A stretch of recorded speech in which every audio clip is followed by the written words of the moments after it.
Halo, selamat gini hari, kembali lagi dengan salah satu channel yang membahas tentang airsoft gun dan juga teman-temannya. Di kesempatan kali ini gue ingin merespon dua komentar yang ada di kolom komentar YouTube kita.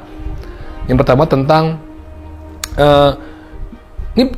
komentarnya selalu muncul nih teman-teman nih, yang ngomong gini, kenapa sih sekarang mau beli airsoft gun ribet banget? Nah, kayak dulu mau beli aja kayak mainan aja ribet banget. Kenapa sih nggak beli langsung bawa pulang? Nah, itu pertama tuh. Ini udah berkali-kali muncul, dan tapi berbeda orang menurut gue ya, karena dari akunnya berbeda tuh. Tapi kalau nggak diedukasi atau nggak diinformasi lebih dalam, itu orang ini bisa jadi menurut gue ya semacam virus buat orang lain yang sebenarnya pengen masuk ke dalam hobi main airsoft gun, lalu merasa ribet karena opini dia, jadi malah punya pendapat yang sama temen-temen tuh. Ini menurut gue jadi nggak enak gitu kan. Sebenarnya apa yang gue mau ngomongin tentang opini dia itu udah sering gue bahas. Nah, karena kebetulan gue lagi sering mereview unit airsoft gun di store, ya kan. Jadi ya gue ada sedikit lah pengen ngasih tahu nih kenapa sih dibuat peraturan-peraturan yang memang agak kata dia mah ribet gitu kan. Kalau pernah gini teman-teman, menurut gue jadinya orang yang bertanya seperti ini ada dua kemungkinan. Emang dia nggak punya duit, ya mau beli mainan yang mahal ini, atau memang dia pengen punya duit, cuman dia nggak tahu arahnya main airsoft gun buat apa, mungkin cuma buat gaya-gayaan atau cuma buat gagah-gagahan, lalu punyaan aja. Dia nggak tahu nih arahnya mau dibuat apa nih airsoft gun yang dia milikin. Jadi sekarang ini memang nggak jauh beda sama yang dulu. Kalau dulu memang tetap ada di mana kita harus punya sikap sendiri dalam memiliki unit airsoft gun. Belum ada peraturan yang pas, ya kan? Bukan yang pas, tidak memiliki peraturan yang pasti. Tapi itu balik lagi ke diri kita sendiri sebagai individu untuk bagaimana memperlakukan mainan ini, teman-teman. Ya kan? Kalau dulu kita bisa beli unit airsoft gun bahkan di toko-toko buku sekalipun, di pasar-pasar, ya kan, itu kita bisa beli dan nggak pakai surat-surat dan perizinan yang bikin kita ngerasa ribet gitu. Nah, mungkin dia masih mengacu ke sana gitu kan. Ketika dia balik lagi mau beli sekarang ini, ngerasa dibuat ribet dengan segala macam persyaratan yang harus dipenuhi ketika pengen beli. Kebetulan gue memang sering ngobrol sama teman-teman yang notabene dia sebagai seller airsoft gun, ya kan. Kemudian juga ada gue juga sering ngobrol sama teman-teman komunitas, bahwasanya peraturan itu dibuat memang untuk sebenarnya kenyamanan, bukan dibuat ribet untuk kita bermain. Kenapa sih dibuat kayak gitu? Karena memang kalau dilihat lagi, kalau lu bilang dulu itu nggak ribet, mungkin memang masih terlihat seperti mainan, dari mulai segi materialnya yang berbahan dasar plastik, mungkin juga catnya yang mungkin nggak rapi, ya kan, detailnya juga biasa aja, jadi masih seperti kelihatan mainan biasa. Tapi semakin kesini, ya kan, semua produsen airsoft gun itu dibuat sedetail mungkin, dari mulai materialnya yang udah berbahan dasar metal, zinc alloy, polimer, lalu di catnya ada di coating pakai di coating apa sih namanya tuh, Cerakote, ya kan? Lalu sistemnya juga dibuat semirip mungkin dengan unit restilnya, sampai ada di bagian flash shadernya itu kalau tembak suka ada kelihatan kayak cahaya-cahaya atau api-apian. Itu kan dibuat memang oleh produsen untuk memenuhi kebutuhan atau keinginan para konsumen agar memang yang dimiliki itu unitnya seperti real steel, ya kan. Nah, dengan semirip mungkin mainan yang kita miliki itu, yang kita mau beli itu kan kalau nggak dimiliki secara legal dengan hukum yang mengaturnya gitu, ada di wadah organisasi yang tepat, itu bisa menjadi sesuatu yang salah buat orang-orang yang punya pikiran atau keinginan yang juga menurut gua salah, ya. Seperti misalnya tadi gue bilang di awal, pengen buat gagah-gagahan, buat nakutin, buat bela diri, dan itu sering banget terjadi di belakangan itu. Makanya lu sering nonton berita dah, Buat orang-orang yang kayak begitu, yang ngerasa ribet buat beli airsoft gun karena pada peraturan itu, lu lihat dah ke belakang berita-berita yang kadang-kadang penyalahgunaan, ya kan? Ya mungkin lu nggak punya pikiran penyalahgunaan, tapi karena oknum-oknum tersebut, makanya hobi ini dibuat peraturan yang legal, teman-teman. Biar orang nggak sembarangan beli. Meski sudah dibuat peraturan yang sangat ketat ini pun, kadang gue juga lagi main di store juga, masih ada orang-orang yang datang dengan tiba-tiba ingin memiliki unit airsoft gun dengan tujuan yang berbeda, bukan untuk olahraga, tapi untuk bela diri, ya kan?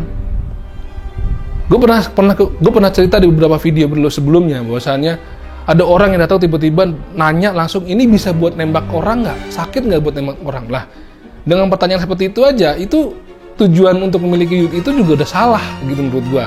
Makanya di situ gue coba untuk ngobrol sama orang tersebut, tapi akhirnya malah pergi. Karena gue tahu tujuannya memang buat gituan. Meskipun para teman-teman di toko itu sudah mengedukasi dari ownernya, dari adminnya, dari apa lagi bu ya. Pokoknya orang-orang di toko itu sudah sering memberikan edukasi bahwasanya unit airsoft gun itu hanya untuk kebutuhan olahraga menembak di tempat yang sudah ditentukan. Bukan cuman buat dibawa-bawa, bukan untuk kegiatan di luar kegiatan airsoft gun, gitu loh. Itu sudah sangat sekali dilarang. Jadi kalau lu pengen memilih airsoft gun, ya kan, lu harus tahu juga nih peraturannya seperti apa. Setelah itu setelah memiliki, lu harus kemana mainnya. Jadi kalau lu nggak tahu itu semua, lu akan bingung nih setelah beli, lu nembak-nembak di rumah, tapi lu nggak bisa main sama teman-teman komunitas yang ada di Indonesia ini, ya komunitas airsoft gun, lu nantinya akan bingung, lu akan bawa kemana nih mainan nih, karena lu udah nggak tahu lagi harus main kemana. Ujung-ujungnya apaan? Lu sekolah bawa airsoft gun, lu ke kantor bawa airsoft gun, ya kan? Karena ketidaktahuan lu harus main kemana. Ujung-ujungnya apa? Nanti buat pamer-pameran, gagah-gagahan, buat nakut-nakutin, buat bangga-bangga nih gua, ya seolah-olah lu punya alat bela diri buat nakut-nakutin orang yang memang mungkin mengancam lu ya. Itu tidak dibenarkan. Kalau lu diancam orang ya lu jangan pernah mengeluarkan mainan itu buat nakut-nakutin. Nggak boleh itu teman-teman. Gitu teman-teman. Jadi kalau berkomentar itu sedikit banyak harus tahu dulu lah basicnya itu seperti apa sih hobi ini diadain. Kalau ada yang bilang juga, kenapa sih harus diperjuangkan banget, ribet banget, harus diperjuangkan banget untuk dapat airsoft gun? Nggak cuman lu memperjuangkan cewek lu mau dapetin aja. Anak-anak komunitas ini untuk bisa melegalkan airsoft gun itu udah juga penuh perjuangan dari dulu. Kebetulan gue juga dekat sama teman-teman komunitas, gue tahu banget bagaimana mereka mengedukasi ke para wartawan, para kepolisian, bahwasanya airsoft gun ini tuh aman, punya FPS yang aman, ramah, ada aturan yang menembaknya, itu semua sudah dilakukan. Memang nggak berhenti di situ aja, mereka terus juga mengedukasi dari berbagai macam kontennya, ya kan, dari YouTube, dari TikTok, dari Instagram, mereka terus gitu kan. Tapi mungkin gue nggak tahu ya orang-orang yang punya pemikiran punya airsoft gun untuk buat bela diri itu, ya mungkin dengan kesibukannya mereka jadi nggak tahu, ujung-ujungnya cuma buat beli itu buat bela diri atau buat jaga diri, nggak boleh, gitu teman-teman. Jadi sekali lagi buat teman-teman yang punya pikiran yang punya airsoft gun itu untuk bela diri, itu jaga diri, itu dihilangkan jauh-jauh. Jadi kalau ingin punya airsoft gun, sedikit banyak cari tahu dulu di Google ya kan, tentang peraturannya seperti apa. Itu ada di Perpol nomor 5 tahun 2018 ya. Lalu juga ikuti komunitasnya, jadi lu diarahkan sama mereka, sama teman-teman airsoft gun itu diarahkan harus kemana. Jadi airsoft gun itu nggak cuma olahraga nembak, ada jenjangnya tuh teman-teman. Lu bisa ikut kejuaraan di sana sini, dapat piala, dapat uang sekalipun, ya kan? Ada AAIPSC, menembak reaksi semacam gitu. Ada kejuaraan 3-on-3 kayak main basket tapi ini nembak-nembakin orang gitu kan. Ada banyak lah. Lu kalau mau lihat jelas tentang kenapa airsoft gun itu dilarang atau bukan dilarang atau diperketat, ada di video gue judulnya Cowboy Jalanan 062. Itu juga udah gue jelasin ya kan lebih detail, bahkan ada bukti-bukti artikel ya tentang kenapa orang-orang yang menyalahgunakan itu gitu loh. Dah, itu. Jadi mohon bijak dalam berkomentar dan dalam membeli unit airsoft gun nantinya. Buat teman-teman yang baru ingin bergabung di airsoft gun, kasihanlah teman-teman yang mereka yang sudah berjuang untuk bisa melegalkan ini, sudah nyaman bermain airsoft gun di tempatnya masing-masing, tiba-tiba ada orang menyalahgunakan, lalu yang kena bukan lu doang yang menyalahgunakan, tapi semua komunitas yang ada jadi repot buat main lagi. Karena biasanya kalau udah ada kejadian gitu, mereka ini ada himbauan lah dari kepolisian untuk jangan main dulu. Jadi kan kasihan ya, mau main jadi nggak bisa gara-gara udah mau kayak begitu coy, gitu loh. Oke, yang kedua ada respon dari teman kita juga yang ini sih memberi masukan, bukan sesuatu yang miring. Misalnya, Bang, kalau review airsoft gun itu tolong di deskripsinya dikasih juga tulisan misalnya spesifikasi, tipenya, jenisnya, bla bla bla sampai ke harganya. Jadi gini teman-teman, kita bukannya nggak mau ngasih itu semua. Itu udah lama kita pikirkan mau naruh kriteria unit yang kita review di deskripsi. Tapi teman-teman, di YouTube itu tidak atau melarang menjual sesuatu yang memang mirip dengan senjata api, teman-teman. Menurut gua apapun ya, mulai dari mungkin air gun ya, senapan angin, ataupun meskipun air gun di komunitas kita itu sudah diperbolehkan buat dimainin ya. Kalau di konten YouTube kan ada, bahkan sampai airsoft gun pun itu sangat dilarang memberikan konten jual beli ya, apalagi kalau kita memberikan spesifikasi dan plus harganya di deskripsi ataupun kita ucapkan, itu akan mendapatkan warning, dan setelahnya mungkin setelah itu kita akan di-ban. Makanya itu dia, gue selalu, kenapa ada juga nanya nih berkaitan sama respon ini, kenapa sih Bang judul dari thumbnail itu nggak sesuai sama isinya, ataupun semacam kayak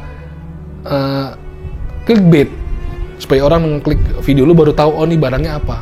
Kenapa? Kalau gue tulisin langsung, misalnya gue mau membahas tentang Tokyo Marui M249, itu langsung kedetek sama YouTube bahwasanya ini adalah dia lagi mereview replika senjata. Jadi gue selalu plesetin, misalnya judulnya mainan yang bisa nyemprot banyak, gitu. Itu orang apa ya yang bisa nyemprot banyak? Ya kan? Setelah diklik, oh ternyata mesin gun, kayak gitu-gitu teman-teman. Jadi memang harus ada trik-triknya kalau kita membuat konten yang berkaitan sama review unit airsoft gun. Kecuali kalau kita ngontenin skirmish atau war game-nya, kegiatan airsoft gun-nya itu nggak kena, ya kan? Karena memang di situ akan terlihat arena bermainnya, ya kan? Lalu ada targetnya, lalu juga ada kegiatan lari-larian nembak-nembakin orangnya, ataupun semacam kegiatan war game-nya itu kelihatan lah kalau kita membuat konten war game. Tapi kalau kita mereview itu langsung diidentifikasikan sama YouTube sebagai perdagangan gitu. Jadi itu gue sudah lama pelajari sama teman-teman yang memang juga sudah lama berkonten di YouTube, dan teman-teman yang juga berkonten YouTube airsoft gun gitu. Mereka juga banyak trik, mungkin ada yang menggunakan uniform airsoft gun atau aksesoris airsoft gun waktu saat mereka mereview supaya nggak kena warning, ya kan? Gue sendiri masih 50-50. Kadang-kadang gue ngasih lihat gambar di thumbnailnya, gue ngasih lihat shooting targetnya, atau gue tutupin unitnya, itu pun masih 50-50. Kadang-kadang kena warning, kadang-kadang enggak, kadang-kadang lolos dapat AdSense, kadang-kadang enggak. Jadi jangan dibilang bikin konten airsoft itu selalu dapat duit, selalu dapat dolar hijau. Enggak juga teman-teman. YouTube itu sekarang kita nggak bisa menebak, ya kan? Bisa dapat. Ini gue ngomongin konten airsoft gun-nya, kita bisa dapat warning atau enggaknya, gitu. Jadi ya mohon maaf sekali buat teman-teman yang nanya itu, ya kan? Bisa langsung aja DM ke store untuk harganya atau spesifikasinya atau stoknya ada apa enggak, itu langsung DM aja ke store-nya atau WA-nya. Gitu. WA-nya apa? Cek aja di video-video gue sebelumnya. Sebenarnya apapun yang berkaitan sama airsoft gun, insya Allah pernah gue bahas di video gue sebelumnya, dari peraturan, bermain airsoft gun gimana, ngobrol sama teman-teman airsoft gun tuh gimana, ya kan, impresi gimana, apa yang nggak boleh, apa yang boleh, gimana beli airsoft gun tuh syaratnya apa aja, itu semua sudah gue bahas. Tinggal teman-teman scroll aja, ya kan, scroll video kita, klik aja. Atau memang kadang-kadang